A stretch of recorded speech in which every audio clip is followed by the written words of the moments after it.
Welcome back guys. Video 3 में आप सभी का स्वागत है। तो चलिए शुरू करते हैं। Disposal of refuse by the shredding and pulverisation of municipal solid waste. इसका मीनिंग होता है कि एमएसटी का साइज और वॉल्यूम रिडक्शन करना फिजिकल प्रोसेस के थ्रू। श्रेडिंग क्या होती है? कटिंग और टीयरिंग एक एक्शन होता है जिसमें क्रशिंग और ग्राइंडिंग इन्वॉल्व होता है, जो म्यूनिसिपल सॉलिड वेस्ट का वॉल्यूम रिड्यूस करता है और वेस्ट का फिजिकल कैरेक्टर्स चेंज करता है और ऑर्डरलेस या अनअट्रैक्टिव को अट्रैक्टिव टू इंसेक्ट होता है। अब बात करते हैं पल्वराइजेशन। ये क्या होता है? ये म्यूनिसिपल सॉलिड वेस्ट, सॉरी एक बार ये पेंसिल को कलेक्ट कर देता हूँ, ठीक है, इट्स कनेक्टेड। तो ये जो म्यूनिसिपल सॉलिड वेस्ट के फाइन पार्टिकल्स में कन्वर्ट करता है और फर्टिलाइजिंग एलिमेंट्स होते हैं जैसे पोटास, फास्फोरस और नाइट्रोजनियस मटेरियल्स। अगर मैन्योर के रूप में ये सूटेबल नहीं होते हैं तो फर्दर डिस्पोजल मेथड्स यूज करते हैं, filling in trenches, open windows and close digesters. अब बात करते हैं वॉल्यूम रिडक्शन की। जो श्रेडिंग और पल्वराइजेशन होती हैं इसमें ओरिजिनल जो म्यूनिसिपल सॉलिड वेस्ट का जो वॉल्यूम होता है वो रिड्यूस होता है अप टू मच एज 40%। अब बात करते हैं मेथड्स ऑफ पल्वराइजेशन। इसमें हैमर मिल में अचीव्ड होता है, रो सॉलिड वेस्ट क्रैम्प होता है और फोर्स सफिशिएंट होता है टू क्रश और tear individual waste of components का। ठीक है, बात करते हैं फर्दर हैंडलिंग की बेस्ट वॉल्यूम और रिड्यूस करने के लिए compacted into rectangular blocks, bales वगैरह वगैरह। इस प्रोसेस को कहते हैं baling of municipal solid waste. Next चलते हैं, इसके एडवांटेज समझते हैं। वेलिंग के जो वेस्ट वॉल्यूम को डिक्रीज होता है और हैंडलिंग ईजी हो जाता है, इससे ब्लॉक लीटर से बेटर हो जाते हैं, ठीक है, और इलेटर नॉइसेंस कम हो जाता है जिससे स्क्रिटरिंग कम और क्लीनिंग हैंडलिंग होती है। नेक्स्ट एरोबिक कंपोस्टिंग और डिज़ाइन कंसिडरेशन की बात करते हैं। तो पार्टिकल साइज होते हैं जो ऑप्टिमम सॉलिड वेस्ट के जो होते हैं 25 mm से लेके 75 mm के बीच में, मतलब 1 इंच से लेके 3 इंच तक। सीडिंग एंड मिक्सिंग की बात करते हैं कि कंपोस्टिंग टाइम रिड्यूस होता है इससे, पार्शियली डिकम्पोज सॉलिड वेस्ट से सीडिंग और सीवेज स्लज भी ऐड हो सकता है, जैसे इसका वेट 1 से 5% होता है। स्लज ऐड करने पर फाइनल मॉइस्चर कंटेंट जो कंट्रोल वेरिएबल होता है। बात करते हैं मिक्सिंग और टर्निंग के बारे में। ये प्रिवेंट करती हैं ड्राइंग, क्रैकिंग और एयर चैनलिंग के। वो मटेरियल को मिक्स्ड और टर्न एंड रेगुलर शेड्यूल के अंदर ये मटेरियल को करता है, जो मिक्सिंग और टर्निंग होती है उसको। बात करते हैं फ्रीक्वेंसी डिपेंड करती है टाइप्स ऑफ कंपोस्टिंग प्रोसेस पे। बात करते हैं एयर की रिक्वायरमेंट। इनिशियल में ऑक्सीजन कंसंट्रेशन एटलीस्ट 50% होना चाहिए। अगर ऑक्सीजन सब पार्ट तक पहुंचानी चाहिए तो स्पेशली मैकेनिकल सिस्टम का आपको यूज करना पड़ेगा। बात करते हैं आगे टोटल ऑक्सीजन रिक्वायरमेंट की। तो थ्योरेटिकल ऑक्सीजन क्वांटिटी जो होती है वो एस्टिमेट की जा सकती हैं इसके अंदर। अब बात करते हैं मॉइस्चर कंटेंट की। अगर मॉइस्चर कंटेंट बात की जाए एरोबिक कंपोजिशन के अंदर तो इसकी रेंजिंग ड्यूरिंग कंपोजिशन 50% से 60% के बीच में होती है और जो ऑप्टिमम वैल्यू अगर ले तो अराउंड 55% होती हैं। अब बात करते हैं टेम्परेचर की, किस लिए? बेस्ट रिजल्ट के लिए। तो चलिए नेक्स्ट पेज में हम उसे देखेंगे। तो टेम्परेचर जो हमारा होता है वो होता है 323 केल्विन से लेकर 328 तक, जिसे 50 डिग्री से लेकर 55 डिग्री सेंटीग्रेड तक माना जाता है। फर्स्ट फ्यू डेज के लिए हम लेते हैं 328 से लेकर 333, यानी 55 डिग्री सेंटीग्रेड से लेकर 60 डिग्री सेंटीग्रेड तक। अब बात करते हैं एक्टिव कंपोस्टिंग पीरियड के बारे में, जहाँ टेम्परेचर 339 केल्विन यानी 66 डिग्री सेंटीग्रेड नहीं होना चाहिए, से ज़्यादा नहीं होना चाहिए। बात करते हैं ज़्यादातर टेम्परेचर पर बायोलॉजिकल एक्टिविटी सिग्निफिकेंटली रिड्यूस हो जाती हैं। अब बात करते हैं कार्बन नाइट्रोजन रेशियो के बारे में, जो कि एक इम्पोर्टेंट हो सकता है या होता भी है, हम समझ सकते हैं इस बात को। आगे चलते हैं। ऑप्टिमम बाई 30 डिग्री से 50 डिग्री के बीच में होता है। सॉरी, मास की बात करते हैं। 30 डिग्री से 50 डिग्री इसका, सॉरी यार क्या हो गया, काट देना इसको, वॉइस को काट देना। जो कार्बन नाइट्रोजन रेशियो होता है जिसका मास होता है ऑप्टिमम 30 से लेके 50 तक। उसके बाद में जो लो रेशियो पर अगर बात करें तो अमोनिया बायोलॉजिकल एक्टिविटी को कंट्रोल करता है और हाई रेशियो पर नाइट्रोजन लिमिटिंग न्यूट्रिएंट बन जाता है, ठीक है। अब बात करते हैं इसके पीएच के बारे में। तो नाइट्रोजन लॉस को मिनिमाइज करने के लिए अमोनिया गैस फॉर्म में पीएच जो आपका होता है वो 8% से ज़्यादा राइज नहीं होना चाहिए। अब बात करते हैं कंट्रोल ऑफ पैथोजन को, कि पैथोजन को कंट्रोल कैसे किया जाता है। वो किया जाता है प्रॉपर कंपोजिशन से, जैसे पैथोजन, बीड और सीड किल हो जाते हैं इस प्रोसेस से। जहाँ पर रिक्वायर्ड टेम्परेचर आपको 60 डिग्री से लेकर 70 डिग्री के बीच में चाहिए होता है। ड्यूरेशन जो होती है इसकी 24 घंटे तक मेंटेन करनी होती हैं। आगे चलते हैं कार्बन नाइट्रोजन रेशियो के बारे में। इसका इंपॉर्टेंस क्या होता है कार्बन नाइट्रोजन रेशियो का? कंपोस्ट हीप हीप में CN रेशो होता है जो बैक्टीरिया एक्टिविटी कंटिन्यू रखने के लिए इंपॉर्टेंट होता है। ये हीप नहीं होता, हेल्प होता है, ठीक है। बैक्टीरिया यूज करते हैं जो नाइट्रोजन और कार्बन की बात करते हैं तो नाइट्रोजन जो होते हैं जो सेल के स्ट्रक्चर में जो प्रोटीन्स होते हैं, और जो कार्बन होता है वो फूड या एनर्जी एज ए वर्क करता है। अब बात करते हैं रोल इन एरोबिक डाइजेशन के बारे में। तो एरोबिक जो बैक्टीरिया होता है वो कार्बन का यूज करते हैं, नाइट्रोजन से ज़्यादा फास्ट होता है। कार्बन कंबशन के अंदर अबाउट 30 to 50 टाइम फास्टर होता है।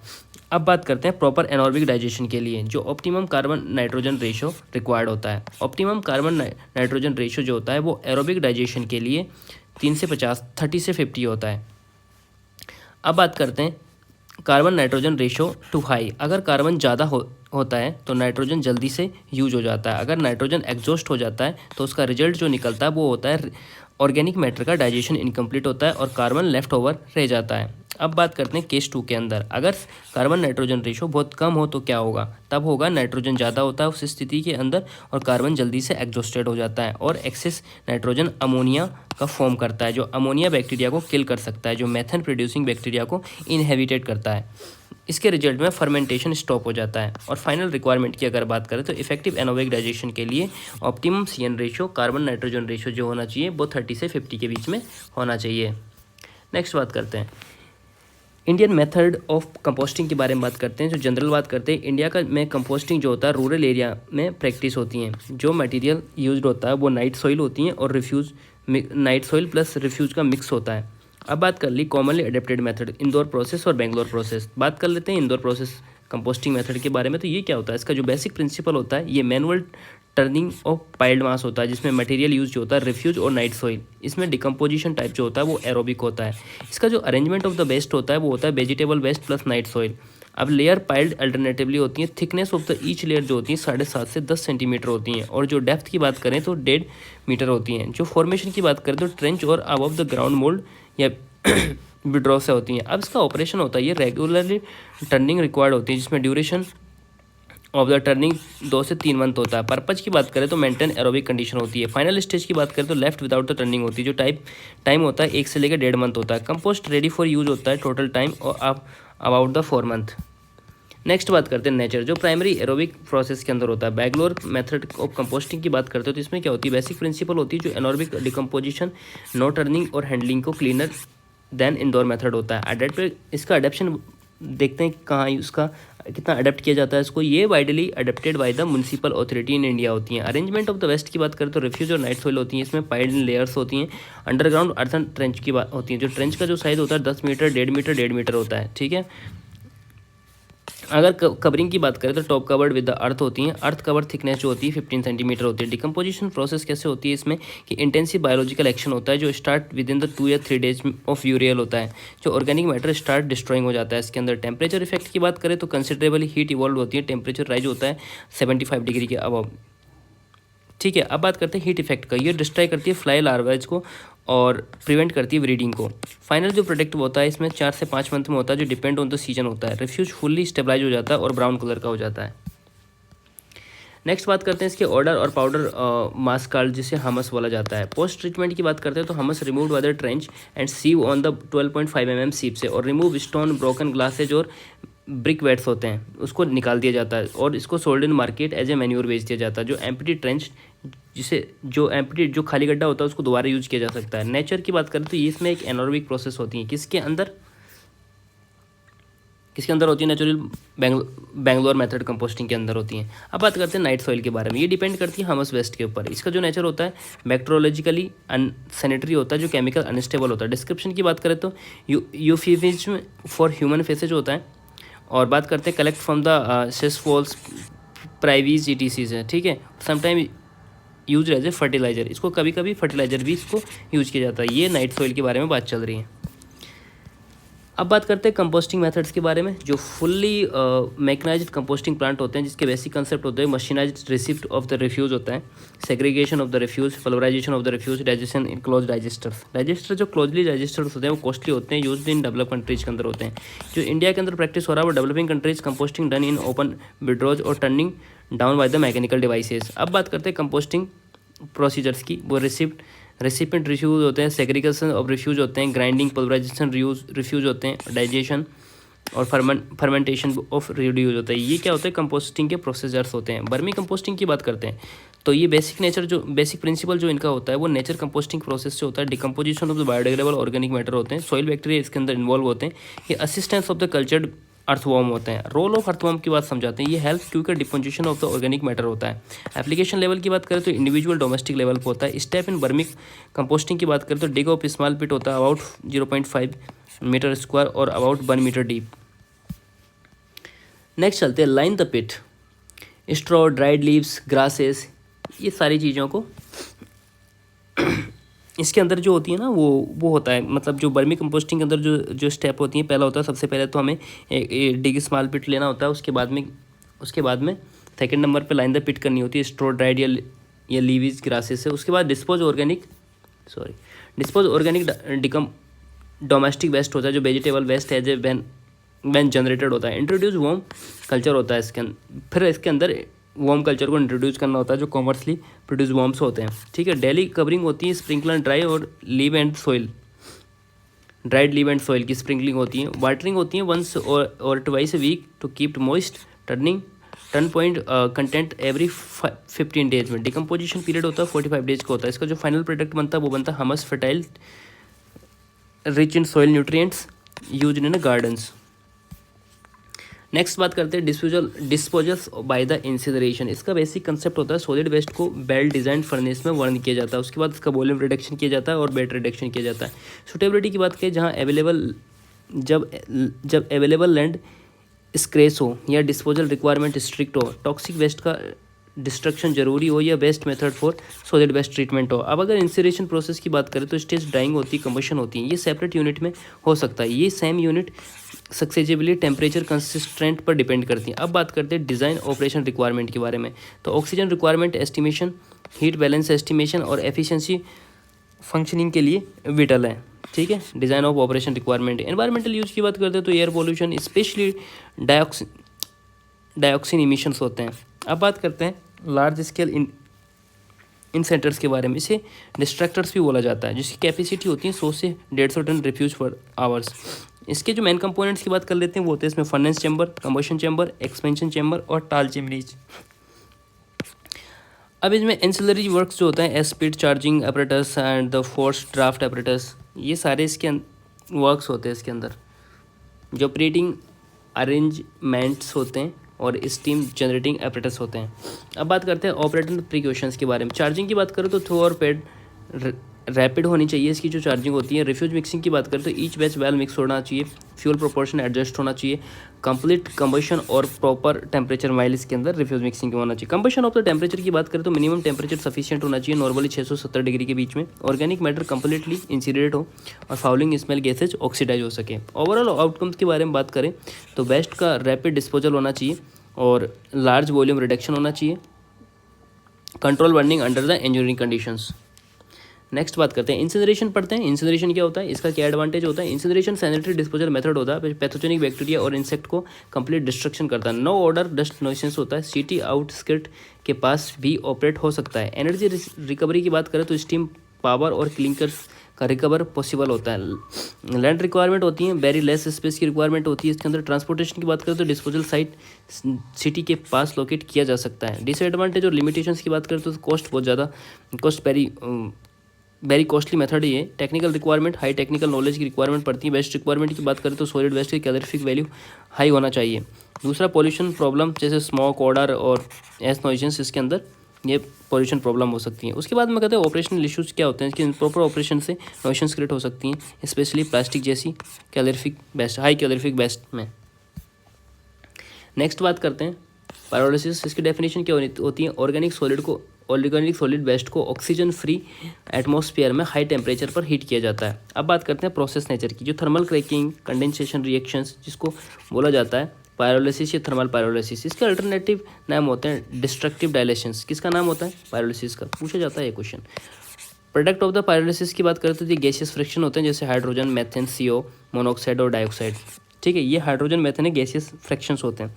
लिक्विड फ्रिक्शंस की बात करें तो टार, ऑयल, एसिटिक एसिड, एसीटोन, मेथोन, ये सब इसके लिक्विड फ्रिक्शंस होते हैं। सॉलिड फ्रिक्शन की बात करें तो चारकोल और प्लस इनर्ट मटेरियल होते हैं। अब क्वांटिटी ऑफ प्रोडक्ट की बात करते हैं जो डिपेंड करता है टेम्परेचर ऑफ द पायरोलिसिस पर। और इसके एप्लीकेशन की बात करें तो स्लज क्वांटिटी रिडक्शन होती है, बेस्ट वाटर ट्रीटमेंट प्लांट में यूज होता है और फाइनल डिस्पोजल से पहले ही बेस्ट रिडक्शन हो जाता है। नेक्स्ट चलते हैं, disposal of the refuse by the barging to sea. General description का समझे तो पास्ट में यूज़ होने वाली मेथड्स रिफ्यूज को सैंड में थ्रो करके डिस्पोज किया जाता था। डिस्पोजल कंडीशन के साथ में 30 मीटर से कम होनी चाहिए। जो करंट में ऐसा होना चाहिए जो रिफ्यूज को ऐसे होने चाहिए जो रिफ्यूज को वापस शोर की तरफ ना लाए।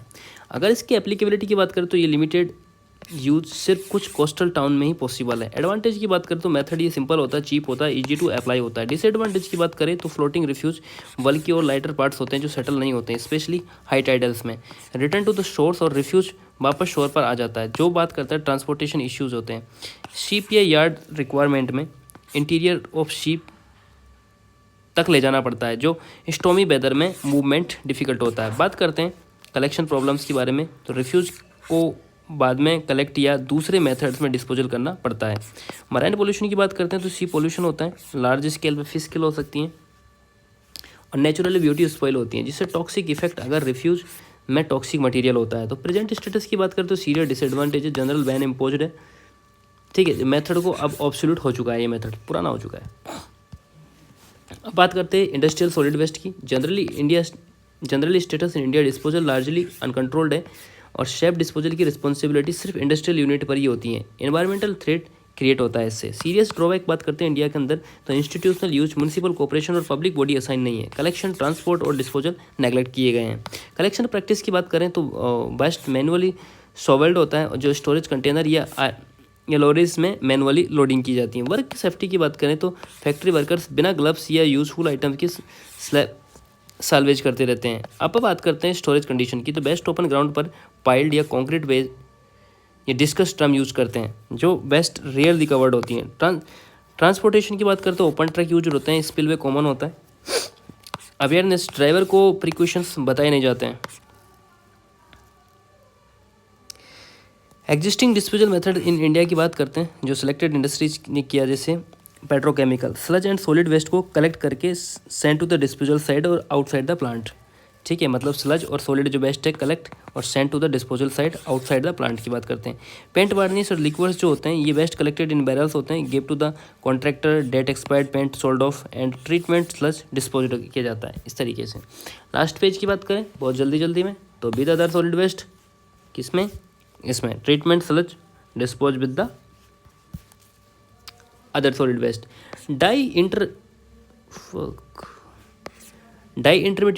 इंटरमीडिएट्स की बात करते हैं तो नेफ्थलीन वेस्ट होती हैं, H acid, G acid and parasites, ये मैनुअली कलेक्ट करते हैं, dumping in low lying areas के अंदर। उसके बाद में बात करते हैं एथोनालामाइन के बारे में, जो put in the drums stored underground और इंसिनरेट कर देते हैं। ऑर्थोक्लोराइन जो होते हैं वांट इन द ओपन पिट्स होते हैं। करंट डिस्पोजल प्रैक्टिस की बात करते हैं तो highly toxic wastage control incinerations होते हैं, small quantity of the sludge होते हैं, want with the factory garbage in the open pits. Secured landfill की बात करें तो ये नॉन कॉमन प्रैक्टिस नहीं है। मोस्ट कॉमन प्रैक्टिस की बात करते हैं uncontrol dumping, industry waste mix with the municipal solid waste and industrial agglomeration की कंक्लूजन बात करते हैं इसके, तो इसके होता है industrial solid waste disposal unsafe होता है, एनवायरमेंटल हार्मफुल होता है and need proper regulation and the control होता है।